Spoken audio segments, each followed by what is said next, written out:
Miss Madhu has been a participant in many rides, chaotic situations and revolutions before she went to Egypt. And in Egypt, she was a witness to a revolution, an uprising, of which she is here to talk about to us. She is a banker by profession, specializing in credit, mortgage evaluations, risk management, consumer lending, and business strategy.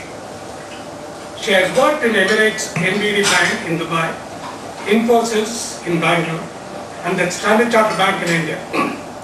She served in Infosys as a senior consultant of its banking division. She moved to Cairo in 2008 June when her husband, also a banker, a nice guy with Citibank, despite being in Citibank, was transferred to Cairo. Madhu has keen interest in Indian astrology, sci-fi, soccer, Formula One, and dancing. That's a revelation to me. She loves good vegetarian food, of course. She has traveled widely, both for business and pleasure. She has visited Hong Kong, Singapore, China, and a few countries left. In Egypt, she has taken a pleasant break from employment. She is enjoying home food and being, as she calls it, in the elite state and the role of homemaker. Egypt kindles memories of a lot of things to a lot of us. 2 weeks back or 3 weeks back, we heard about a lot of good things. You press a button, you don't know whether steam will come or hot water will come or what would come out of the tap. If at all you can find the tap, kind of stuff we heard 2 weeks back. Now today what we may hear may be a bit unsettling. I'll leave it to her.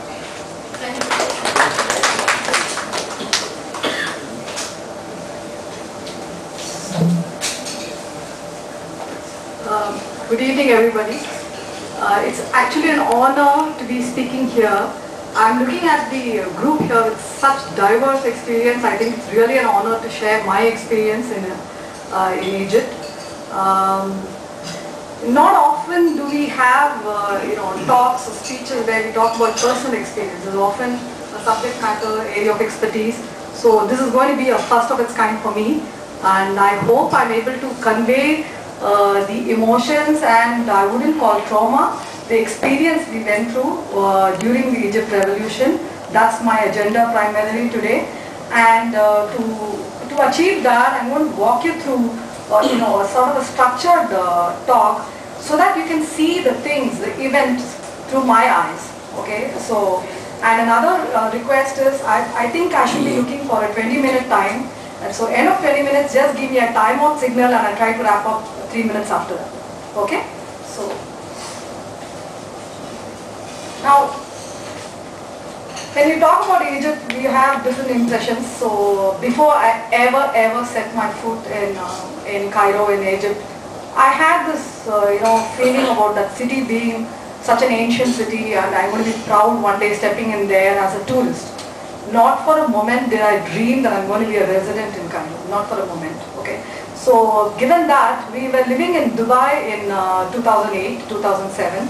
So we said, we had a 4-day break and we said, let's go to Cairo. I want to see the pyramids. Because seeing the pyramids has been the dream for most of us right from school, right? So we said, hoo-ha, we are going to Cairo, and my mother-in-law joined the wagon, and we went to Cairo for a 3-day holiday. Frankly, I was shocked because we landed in Alexandria, which is a very small airport. From there we took the road, we went to Cairo. And did we see the better part of Cairo? No. We went straight to Giza. Giza is the oldest part of Cairo, and what you see there is not necessarily poverty. The presentation sort of hits you. You have buildings without the external paints, the concretes, and later I knew the reason for that was they had to pay extra taxes if they paint their buildings up. So they would leave it like that. But to me as a tourist, I was like shocked. I said, here I am coming to Cairo and I had so much dreams. So that's my first impression of Cairo. Finished holiday, we went back, and entire those 3 days we were in Cairo, we shopped like crazy, thinking we are never ever going to come back to Cairo. So buy pyramids, those miniatures, buy paintings, buy papyrus, and then comes May of 2008. My husband is offered a transfer to Cairo. So I said, I'm not coming. I don't want to go and live in a house. I don't know how the inside of the house is, frankly, but I definitely don't want to go and live in a place which has got paint peeling. So he said, now it's a matter of my career, so let's make a move and go there. And Citibank offers, that's where my husband works, his name is Mr. Rajaram. So it gives you an opportunity to go and see the place and take a decision. So we had this look and see sort of an event. So I went with my husband in May, June, and I was pleasantly surprised. He took me to the place that we would be living in, and it's a colony, a fantastic residential colony with absolutely all mod cons. Absolutely. I mean, I had nothing to complain. The apartments were huge. You had everything one can ask for. So I immediately changed my opinion. I said, wow, I like to come here. And what was most impressive about Cairo was life was beautiful with all its imperfections. I come from Dubai. Okay, I mean that's where I was 3 years before that. And in Dubai, everything is like so perfect that it's impossible to believe. Everything is like made up. So I said I love the imperfections in Cairo. We enjoyed, we moved in, we enjoyed our life there. 3 years went without any trauma. We had a fabulous time. And coming to the Indian community in Egypt, it's a very, very small community. I would put the numbers at around 2,000 families, give or take a few hundreds. So that's how small the community is. Therefore, it's a bit of an upheaval being an Indian and living in Egypt. But the population per se are very, very, locals are very friendly. They are bold and loud people. They at least did not display any animosity towards expats. They had absolutely nothing. They were curious to know about India, and if you go to those flea markets, everybody will call you Sonia Gandhi if you are a female, okay? Every vendor will say, Sonia Gandhi, you want this chain, Sonia Gandhi.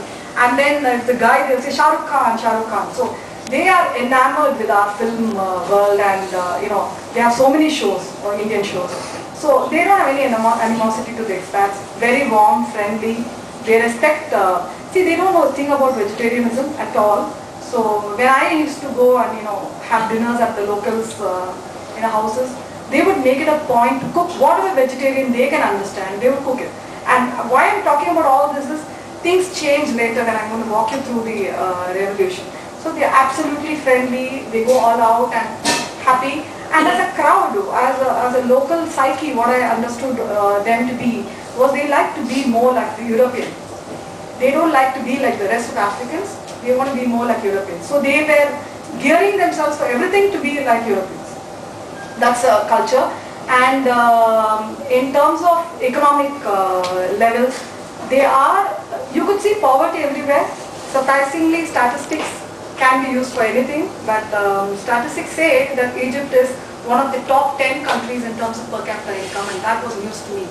So, but I saw poverty in Cairo. So, and then youth profile.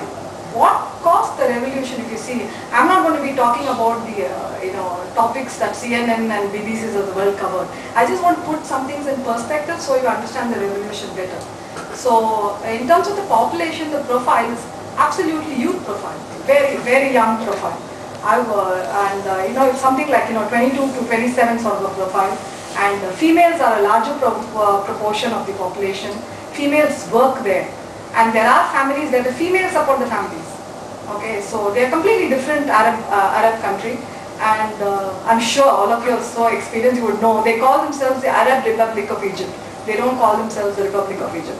So, their culture is very different from rest of Arab in terms of how liberal they are towards the women folk, right from the lifestyles, everything.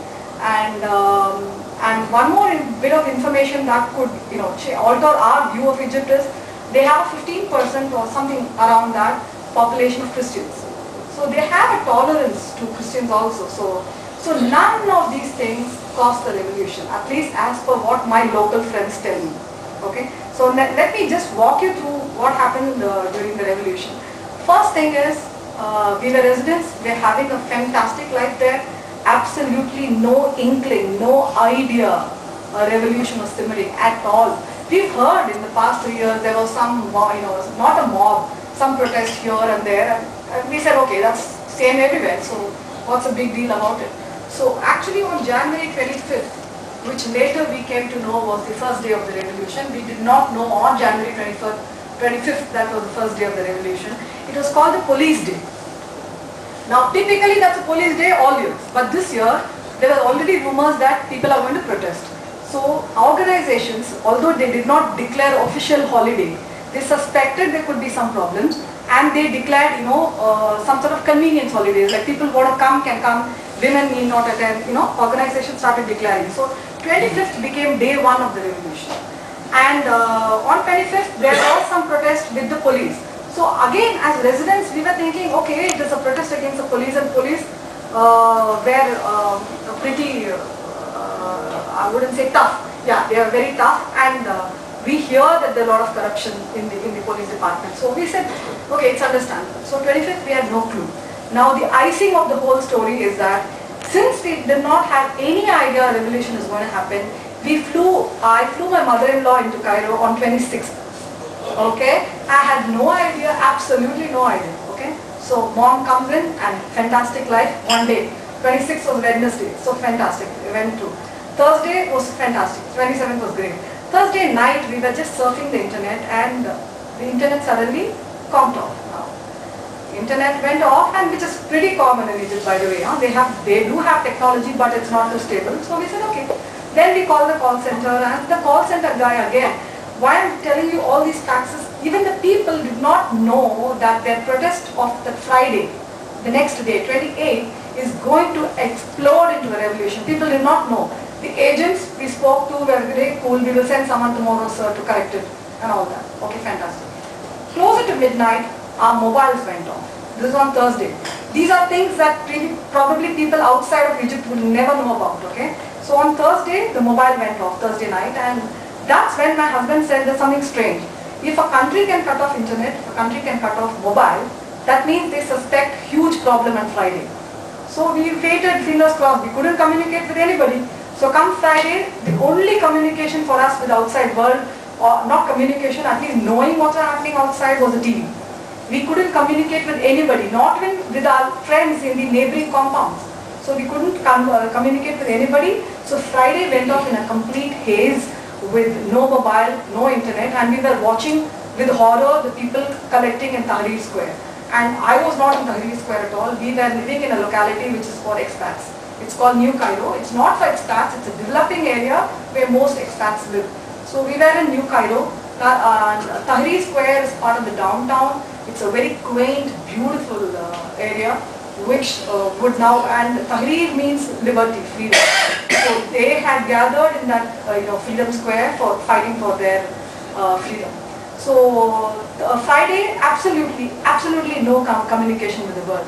Now what happened was on Thursday, we live in a compound which is managed by a compound administration. So we constantly interact with the staff and the people in the office. Now one of the young guys there who speaks fluent English, again language is a problem, most of them speak only Arabic. So this guy came up for some work to my house, and so I told him what's going to happen on Friday, and he burst out. Look at the reaction of an individual. If this is any sample of how those youngsters gathered then Tahrir, it's a very good sample. So I asked him, so what's on for Friday? So he said, listen, we are sick and tired of this Mubarak, okay? We are not bothered. We just overthrow him. We want our own lives. We want, democracy. And this is some guy who's just working in a compound. If he can talk like that, imagine all those guys who gathered there at Tahrir. So he said, we want to overthrow him, and that's our only agenda. Then he walked me through all the corruption. I said, why are you so bothered? Because your country obviously doesn't have democracy to talk about, doesn't know what politics are. Because to have a democracy, you should have mature politics. You don't have it. And then what will you guys do throwing Mubarak? And after that what? Do you think money is going to trickle down to the poor? We don't know. I was just arguing with him. He said, I don't care. That's exactly what he said. He said, I don't care. We want Mubarak out. And then it's left to us how we manage our lives. So that was the agenda. That is how ferocious they were, so emphatic they were in trying to chase out Mubarak. So Friday happened, Tahrir Square happened, and you won't believe it. Saturday, the same population had no idea it's going to get into a revolution, because Saturday all the staff in the compound reported back to work. They came to my house. I said, I have a problem with my telephone. See,